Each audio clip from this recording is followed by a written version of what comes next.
Agriculture on the move. Agricole mouvement. Agriculture on the move. Agricole en mouvement. Agriculture on the move. Agricole mouvement. Agriculture on the move. Agricole en mouvement.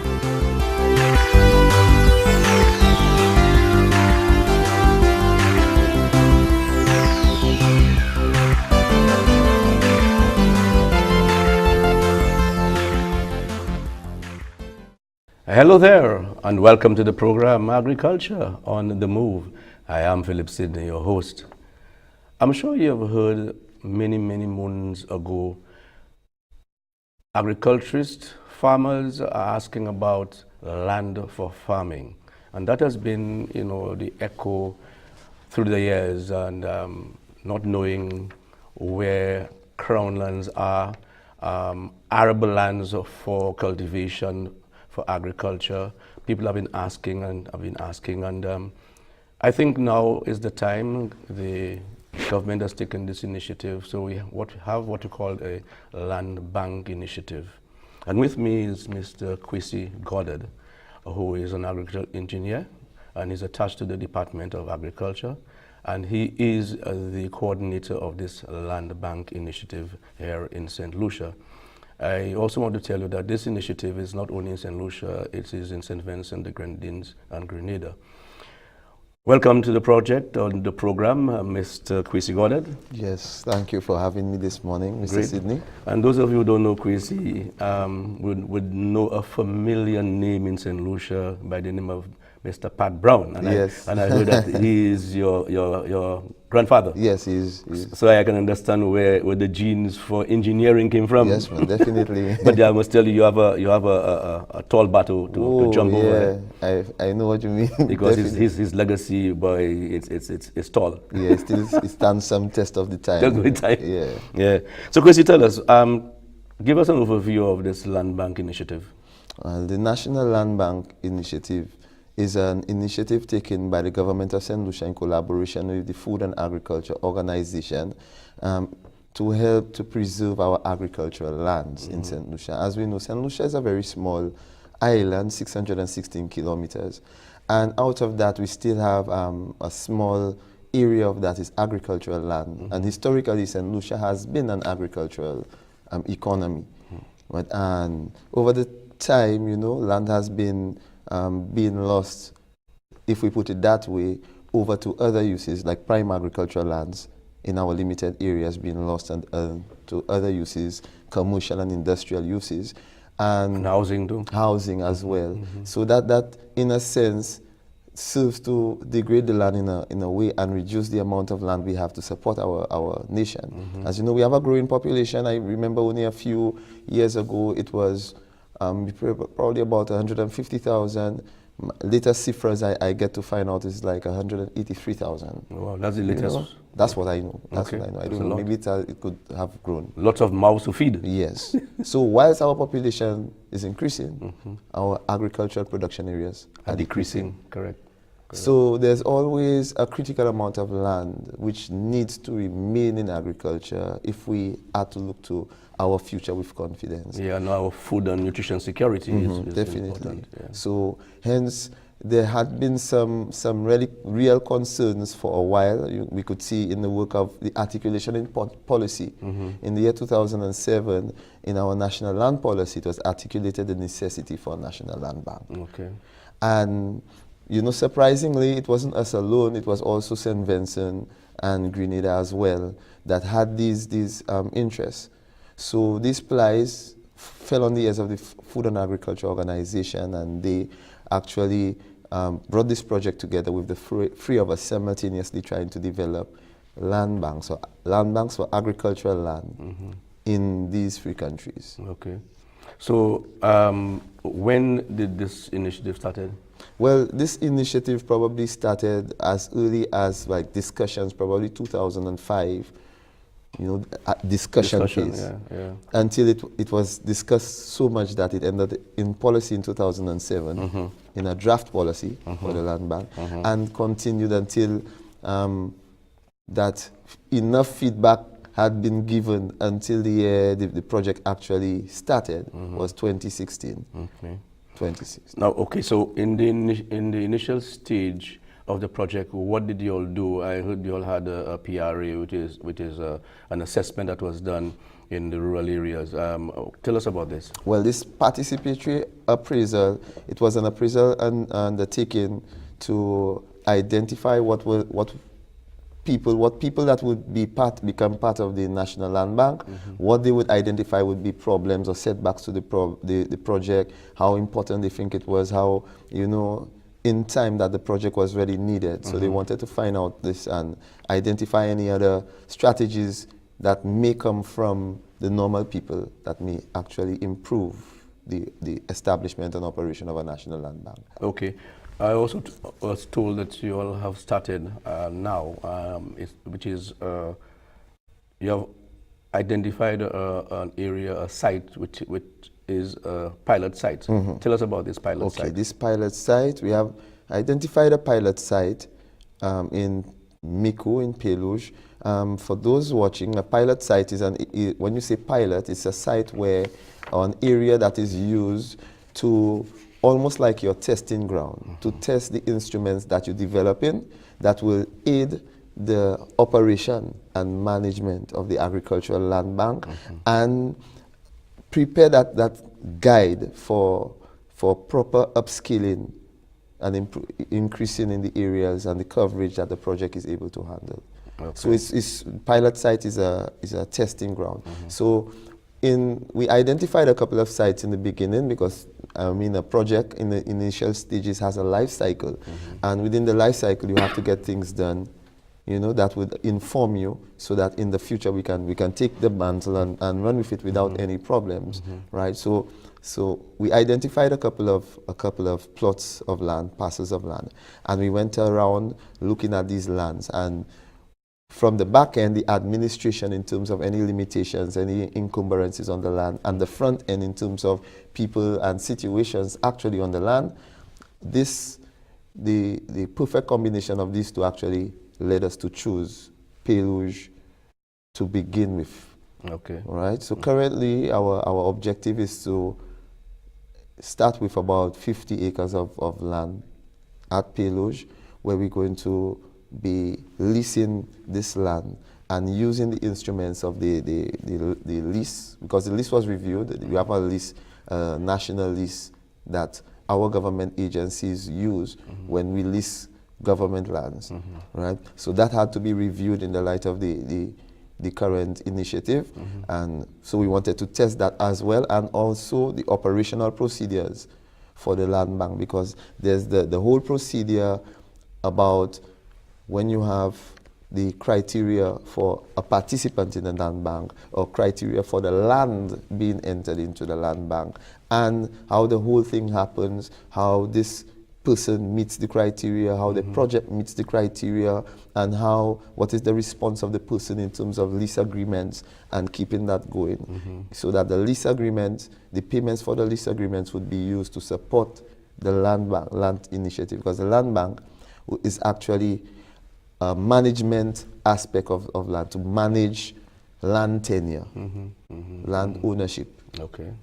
And also to help us to articulate to our policymakers the importance of securing at least a certain critical amount of land in agriculture, and hence the importance of the National Land Bank Initiative. So where is it now with that pilot? I'm sure you'll have just started, right? Yes. Okay. Yes. Anyway, we do for a break. When you come back, I need to talk to you about, how do you go through that initiative in terms of sensitizing the people in that particular locale of that land bank. Okay. You're watching Agriculture on the Move. Stay tuned. Family time is a healthy time, and a healthy family eats smart. Local fish and seafood from fishermen and farmers that you trust with your family's health is always fresh. Choose fresh seafood because it's packed with nutrients. St. Lucia's fish and seafood producers meet every government standard for health and safety, high quality, fresh local food products straight from the fisherman to you. Choose St. Lucian fish and seafood at your local grocers and choose a healthy lifestyle for your entire family. I use fresh local fish right there from the fisheries department. Eat fresh, buy local. St. Lucia's fishermen produce an abundance of fresh foods, highly nutritious and incredibly tasty. Together when it's most important. Healthy families, buy fresh, eat fresh.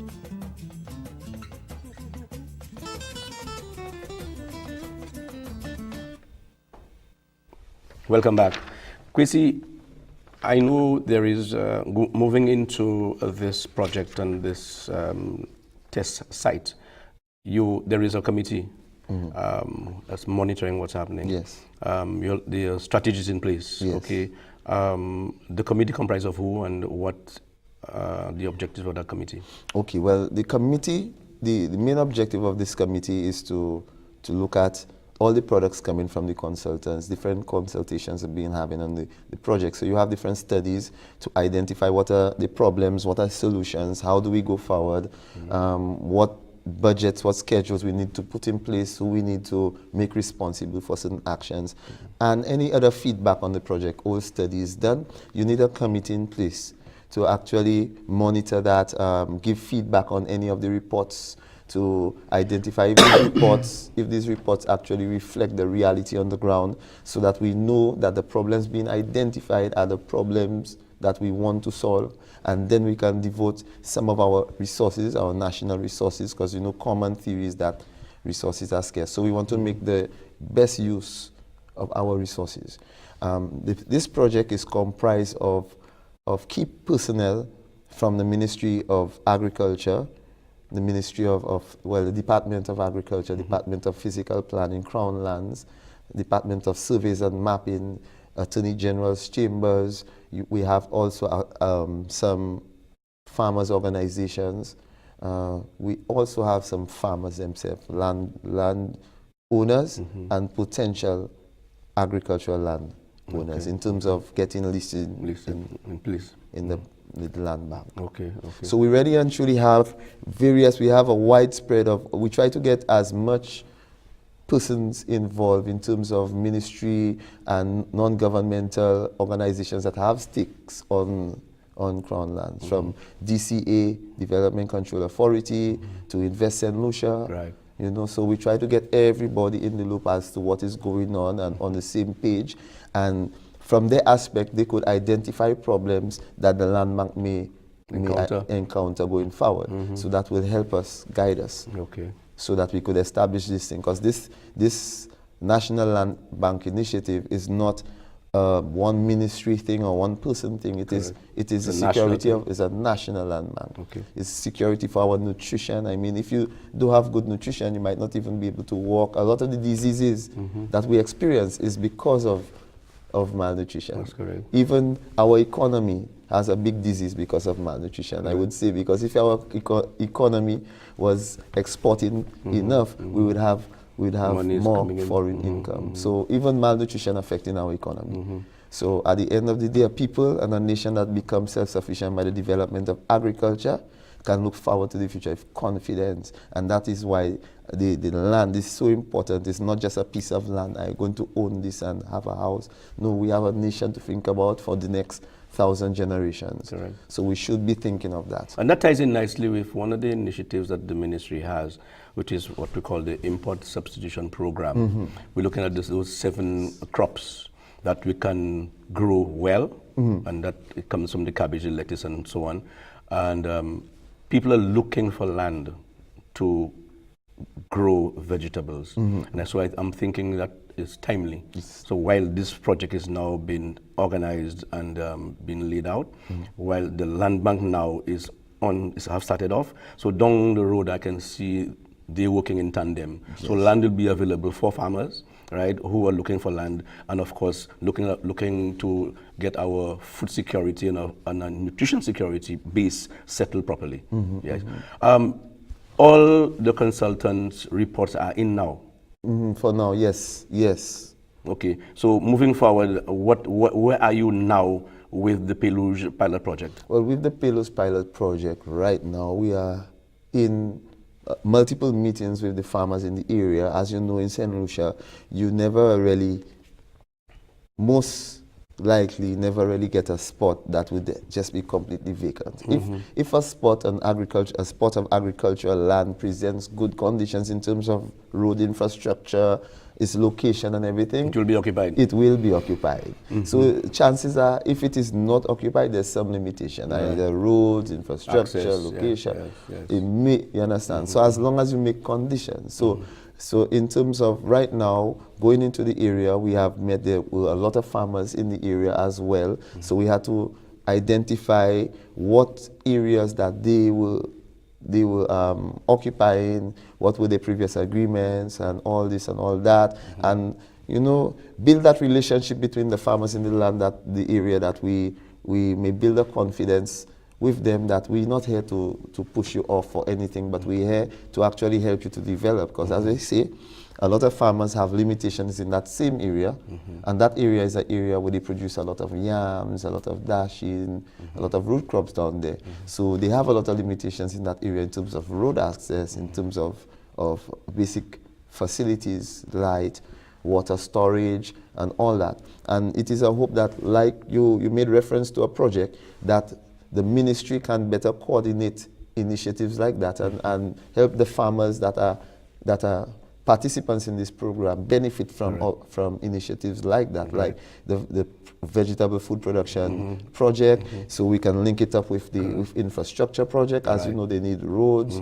So we know farmers in these areas, because it starts with this area, to try to make it this model, right? And then we can extrapolate it to other areas and say, okay, you know what, farmers want this. So it wouldn't be farmers at random. It most likely could be a group of farmers in a certain area. Right. So then, as long as we can help them, empower them, we can sustain their ability to sustain. Yes. So then eventually we can win them off, and then they could take it to another level. Okay.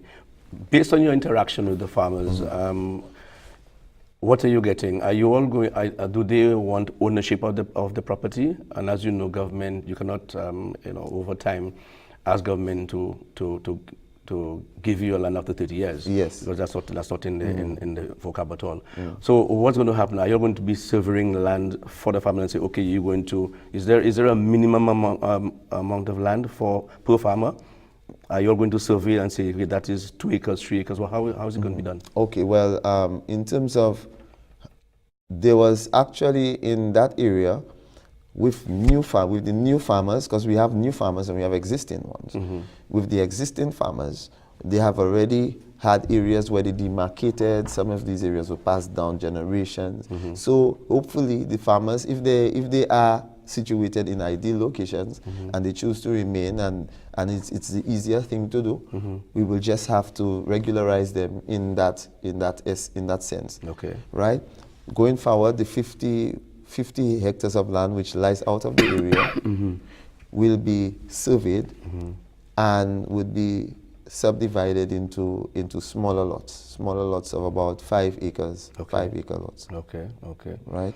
Yeah, going forward. Are you going to put in infrastructure for them, roads? Well, infrastructure right now is like a little beyond the scope of the project. Okay. However, we have come to understand that there are some projects with the Ministry Physical Planning as well, that farmers may be able to benefit from roads being built, because there was one, they identified one, but inconclusive. They identified one project that was happening that actually was geared at fixing up the road in Peluge, because we actually went through the road, and when you have perishable goods going on these roads. Right. That's to be done properly. So hold that point, we'll do for another break.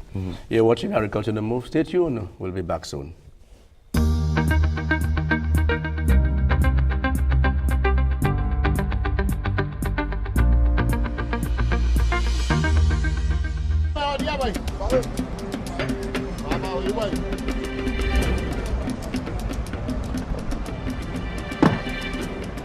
Overloading your boat with people, equipment, or both, and where you place the load on a boat can make it dangerous. Your boat's safety on the water depends on how much you put on the boat and where you put it.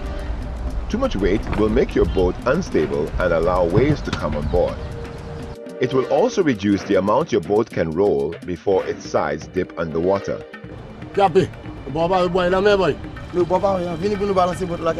It is just as important to make sure the load is evenly distributed on the boat to avoid tilting to one side. Follow these tips before you leave port to ensure stability on the water. Distribute the weight of occupants and equipment evenly. Secure equipment properly to avoid shifting. Keep the load as low as possible. Be familiar with your craft limitations and handling. Keep as low as possible if you must move around. Remember, the more stable and balanced your boat is, the easier it is to maneuver at sea. For more information, contact the Department of Fisheries at 468-4043. Welcome back. Okay, Kwesi, you had some consultations with the farmers. And what's the feedback from the farmers? And then what's next in that pilot project? Okay. The farmers respond well to truth documentation. If you can provide proper documentation and you don't have to make it too cumbersome. When you say documentation, what it is?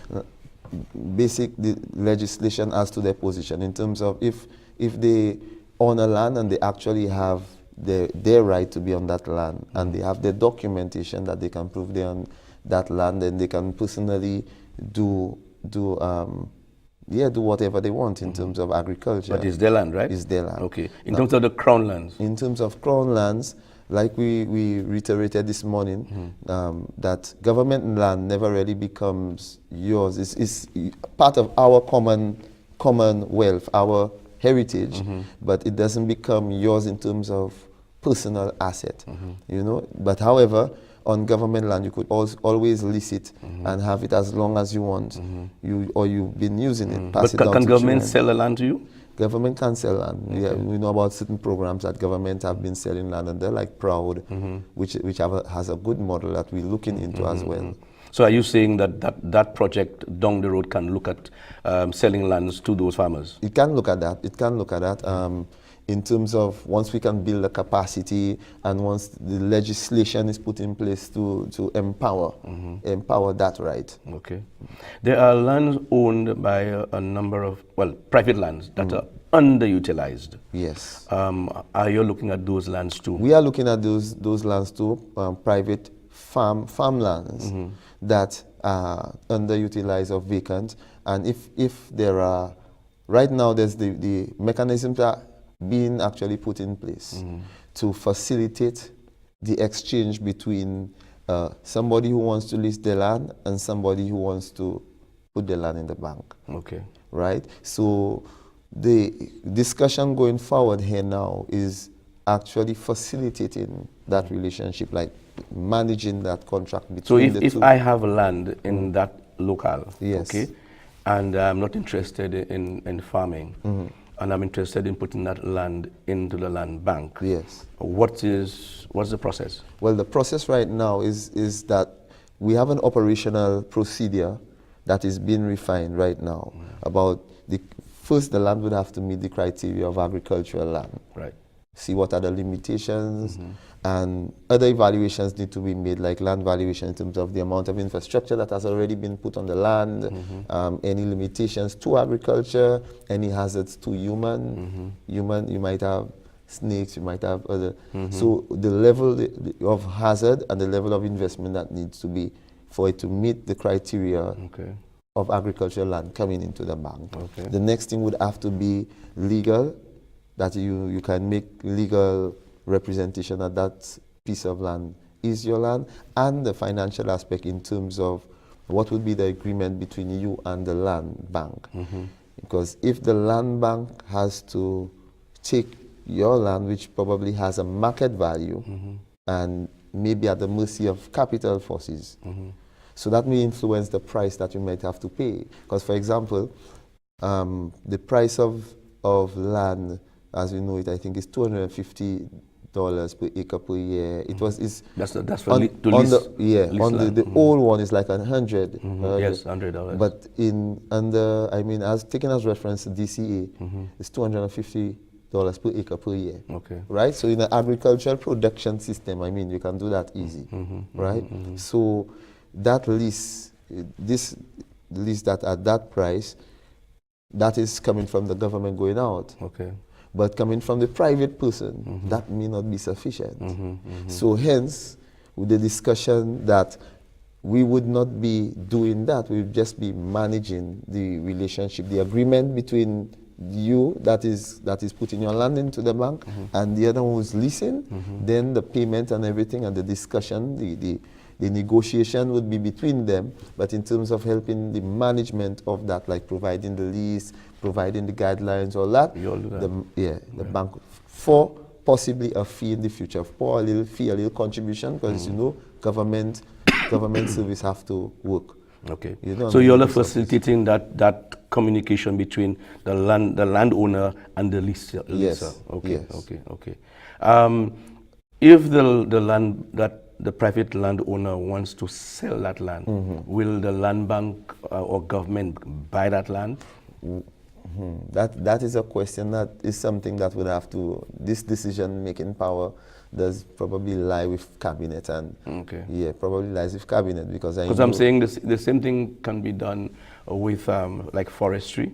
If there is a particular area, a watershed area, and I own it, government can acquire it. Yeah, so I'm wondering whether that same formula can be used. I think it has been a discussion going forward. However, no concrete decisions have been made on that end. But it has been a discussion. And I mean, eventually a land bank should be able to do that. So it just depends upon our ability to secure our capacity, build our capacity in terms of the people we have and the resources we have to be able to manage that. Because as the operations become more, then the management of the land bank becomes a little more complex. Yes, okay. Yeah, right. So that's why we started to say, okay, we have a timeline, let us start with Crown lands, because it's the simplest thing to deal with right now. Right. And then from the time we have the experiences on Crown lands, hopefully we can get an experience with private lands. And then move forward. And then we could upscale to more Crown and more private. And to facilitate the relationship. So as we become more experienced, then we could say, okay, we could look into what's the possibility of making an extension or making the facility to acquire lands. Okay. And then once that pilot project is done, then it's open to the entire island. Yes. Okay. Yes. And when is that one ending, the pilot project ending? The pilot is ending in December. In December this year? Yeah. Okay, so from there moving forward, it'll be open to the entire island. Yes. Any final words from you? Well, the only final word is that, you know, when you look at the importance of earth, human beings, according to what we see in the Bible, was created from the earth. I mean, and right now it's very critical. We're in the decade of soils now. We're losing soils faster than we're gaining them. Right? It takes 1,000 years to make an inch of soil. So in terms of our lands, I would just like to plead with all farmers out there to take better care of the land as well. Make sure that the land they have, they're using it well.